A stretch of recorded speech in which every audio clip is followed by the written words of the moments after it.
दोस्तों आज इस वीडियो में हम इस पुराने iPhone 6s की रिस्टोरेशन करेंगे और इसे बिल्कुल नया बनाएंगे। इस फोन की डिस्प्ले ग्लास नीचे से पूरी तरीके से टूटा हुआ है और ऊपर से भी एक ग्लास खराब है। इसके अलावा अगर मैं डिस्प्ले ऑन करके दिखाऊं तो आप देख सकते हैं डिस्प्ले यहाँ से काली हो रखी है। तो आज इस वीडियो में हम एक तो इसकी डिस्प्ले चेंज करने वाले हैं और नई डिस्प्ले में लेकर आ चुका हूँ। दूसरा जो फोन की बॉडी है वो भी काफी खराब कंडीशन में है। इसके साइड्स में और पीछे काफी स्क्रैचेस लगे हुए हैं और ऊपर कैमरा लेंस भी खराब हो रखा है। तो इसकी पूरी बॉडी भी चेंज करेंगे। अभी मेरे पास ये iPhone 6s गोल्ड कलर में है, पर मैं इसे गोल्ड की जगह सिल्वर कलर का बनाऊंगा। तो मैं नई सिल्वर हाउसिंग लेकर आया हूँ जो इस सिल्वर कलर में काफी ज्यादा अच्छी लग रही है और बिना पार्ट्स के इसका वेट ना के बराबर है। हाउसिंग के साथ इसके बटन्स और सिम ट्रे आती है। इसके अलावा मैं फोन की बैटरी भी चेंज करूंगा, तो मैं नई बैटरी भी लेके आया हूँ। इस फोन की रिस्टोरेशन के लिए हमें कुछ प्राई टूल्स, 2 स्क्रू ड्राइवर्स जिसमें से एक फिलिप्स और एक पेंटालोब स्क्रू ड्राइवर है और एक सक्शन कप की जरूरत पड़ेगी। फोन को ओपन करने के लिए सबसे पहले इन 2 पेंटालोब स्क्रूज को खोलना होता है, पर इस फोन में स्क्रूज है ही नहीं, तो हम डायरेक्ट सेकंड स्टेप पर चलेंगे। पर उससे पहले हम फोन की पावर को ऑफ कर देते हैं। अब सक्शन कप को डिस्प्ले के ऊपर लगाकर इसे ऊपर की तरफ खींचकर मैं डिस्प्ले और फ्रेम के बीच में गैप बना लूंगा, जिसमें प्राई टूल को इंसर्ट करके चारों तरफ से डिस्प्ले के लॉक्स को ऊपर की तरफ पुश करके हटा दूंगा। लास्ट में डिस्प्ले को ऊपर से हल्का से नीचे स्लाइड करना है और फिर डिस्प्ले को ऊपर की तरफ आराम से उठा लेना है। अब इस फोन में पहले से एक तो थर्ड पार्टी बैटरी लगी हुई है और दूसरा इसकी डिस्प्ले और बैटरी कनेक्टर्स के ऊपर एक मेटल की प्लेट होती है, वो भी मिसिंग है, जिन्हें मैं फिर से जब इसे असेंबल करूंगा तो लगा दूंगा। कुछ भी करने से पहले सबसे पहले बैटरी कनेक्टर को हटाएंगे। इसके बाद डिस्प्ले की सभी फ्लेक्स केबल को मदरबोर्ड के ऊपर से हटा दूंगा। फिर डिस्प्ले और बॉडी को अलग किया जा सकता है। डिस्प्ले की बैक साइड में एक मेटल की प्लेट लगी होती है, वो भी इसमें मिसिंग है। जब आप थर्ड पार्टी शॉप से फोन रिपेयर कराते हैं तो आलस या फिर एक्स्ट्रा एफर्ट्स को बचाने के चक्कर में वो इस प्लेट को नहीं लगाते हैं, पर मैं इसकी ये प्लेट भी लेकर आया था जो मैं इस डिस्प्ले पर लगाऊंगा। फोन की बैटरी नॉर्मली बैटरी टाइप से चिपकी हुई होती है, पर इसकी बैटरी ऐसी रखी हुई है। सबसे पहले मैं नई डिस्प्ले को तैयार करूंगा, जिसके लिए मुझे पुरानी डिस्प्ले में से ऊपर से ईयरपीस मॉड्यूल और नीचे से होम बटन को निकालना है। ईयरपीस मॉड्यूल में 3 फिलिप्स स्क्रू लगे हुए हैं, जिन्हें मैं फिलिप्स स्क्रू ड्राइवर से बारी बारी खोल लूंगा। इसके बाद ईयरपीस मॉड्यूल को हटाया जा सकता है। इस ईयरपीस मॉड्यूल की फ्लेक्स केबल पर एक फ्रंट कैमरा,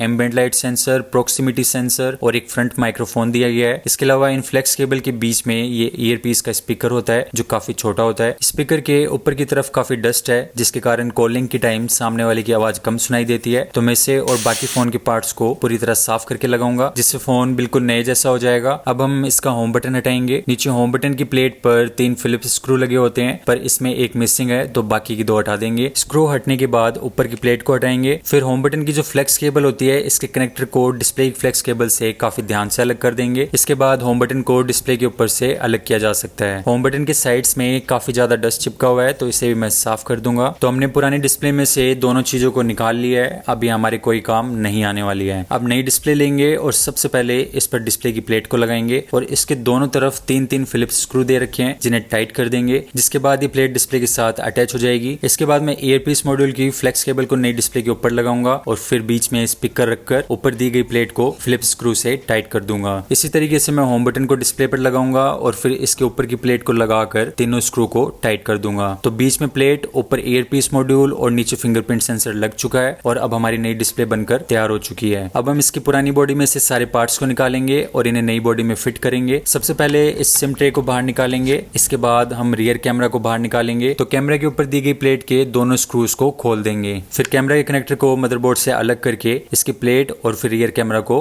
बाहर निकाल लेंगे। फिर कैमरा के फ्लैश के ऊपर की प्लेट और इसके साइड्स के सभी स्क्रूज को खोल लेंगे। इसके बाद सेलुलर एंटीना के ऊपर 3 स्क्रूज दिए गए हैं, जिन्हें हम बारी बारी हटा लेंगे और फिर फ्रेम के ऊपर की तरफ भी 2 स्क्रूज दे रखे हैं, जिन्हें भी हम निकाल लेंगे। फिर वॉल्यूम और पावर बटन की फ्लेक्स केबल के ऊपर की प्लेट को हटाएंगे। इसके बाद सेलुलर एंटीना भी बाहर आ जाएगी। ये सभी स्क्रू साइज में अलग अलग होते हैं, तो मैं इनको काफी तरीके से साइड में रख रहा हूँ, जिससे इन्हें लगाने में दिक्कत नहीं होगी। इसके बाद बटन्स की फ्लेक्स केबल और चार्जिंग फ्लेक्स केबल के कनेक्टर को मदरबोर्ड से अलग कर देंगे। फिर इसी तरीके से वाईफाई एंटीना की 2 पिन्स है, इन्हें भी हम अलग कर देंगे। अब हम मदरबोर्ड के ऊपर से लास्ट के 2 स्क्रूज को हटा देंगे और इसके बाद फोन का मदरबोर्ड बाहर आ जाएगा। ऊपर के सभी पार्ट्स निकल चुके हैं। अब हम नीचे स्पीकर, टैप्टिक इंजन और इस पूरी चार्जिंग फ्लेक्स केबल को बाहर निकालेंगे। सबसे पहले मैं स्पीकर पर लगे सभी स्क्रूज को हटाऊंगा। इसके बाद स्पीकर को साइड से पुश करके बाहर निकाला जा सकता है। फिर इस वाइब्रेशन मोटर के दोनों साइड्स में फिलिप्स स्क्रू दिए गए हैं, जिनको हटा के ये टैप्टिक इंजन भी बाहर आ जाएगा। लास्ट में फ्लेक्स केबल के ऊपर लगे सभी स्क्रूज को हटा लूंगा और फिर इसके नीचे से ग्लू को काफी ध्यान से हटाकर पूरी चार्जिंग फ्लेक्स केबल को बाहर निकाल लूंगा।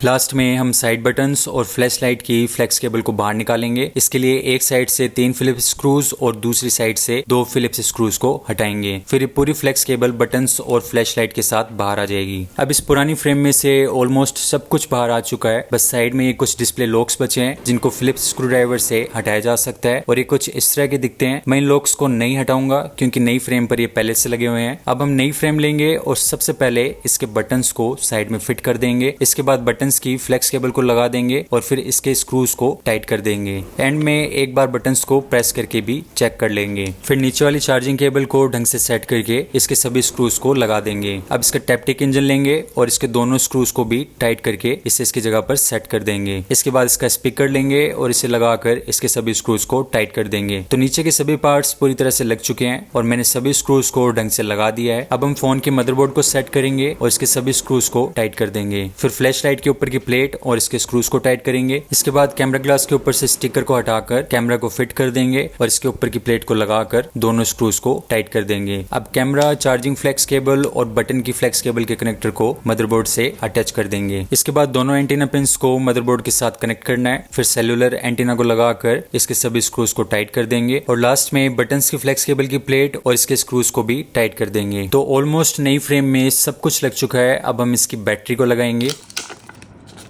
बैटरी को लगाने के लिए मैं इसकी टेप भी लेकर आया हूँ जो बैटरी के पीछे कुछ इस तरह से लगती है। इसके बाद बैटरी को फ्रेम पर रखकर आपको ऊपर से प्रेस करना होता है और इसके बाद बैटरी लग जाती है। तो अब नई बॉडी में सब कुछ लग चुका है। अब हम इसके साथ डिस्प्ले को कनेक्ट कर देंगे। डिस्प्ले कनेक्ट करने के बाद मैं इसके ऊपर की प्लेट लूंगा और इसके सभी 4 स्क्रूज को टाइट कर दूंगा। फिर एंड में बैटरी कनेक्टर को लगा दूंगा और इसके ऊपर की प्लेट को रखकर इसके दोनों स्क्रूज को भी टाइट कर दूंगा। अब डिस्प्ले को सबसे पहले बॉडी में ऊपर से इंसर्ट करेंगे और फिर चारों तरफ से प्रेस कर देंगे।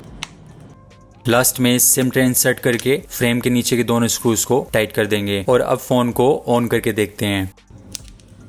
तो दोस्तों फोन बिल्कुल ब्रांड न्यू बनकर तैयार है और इस वाइट डिस्प्ले के साथ इस सिल्वर कलर काफी अच्छा लुक दे रहा है। इस फोन की टोटल कॉस्ट की बात करूं तो इसकी बॉडी, बैटरी, डिस्प्ले और कुछ एक्स्ट्रा कंपोनेंट्स मिलाकर मेरा 2000 का खर्चा आया। और ये जो पुराना iPhone 6s था ये मैंने 2500 रुपए में परचेज किया था, जिसमें इसका सबसे इंपॉर्टेंट कंपोनेंट मदरबोर्ड था। तो टोटल कॉस्ट लगभग 4500 के आसपास पड़ी थी। बाकी आप देख सकते हैं फोन का साइलेंट बटन, वॉल्यूम बटन्स और पावर बटन बिल्कुल परफेक्टली काम कर रहे हैं। इसके अलावा इसका होम बटन भी बिल्कुल प्रॉपर्ली काम कर रहा है और इसका फिंगरप्रिंट सेंसर भी मेरी फिंगर को स्कैन कर पा रहा है और बिल्कुल परफेक्टली चल रहा है। फोन का रियर और फ्रंट कैमरा भी बिल्कुल ओके है। फोन के स्पीकर भी ढंग से काम कर रहे हैं। इसके अलावा फोन की सेटिंग्स में अगर मैं बैटरी हेल्थ में जाऊं तो आप देख सकते हैं 100% हो चुकी है और एक बार इसे चार्ज करके भी देख लेते हैं तो चार्जिंग भी बिल्कुल ढंग से काम कर रही है। तो दोस्तों इस वीडियो में बस इतना ही था। अगर आपको वीडियो अच्छी लगी तो वीडियो को लाइक और चैनल को सब्सक्राइब करके बेल आइकन को दबा दीजिए, जिससे मैं जब भी ऐसे वीडियो अपलोड करूं तो आपको पता लग जाए। फिर मिलूंगा आपसे अगली वीडियो में। इस वीडियो को देखने के लिए धन्यवाद।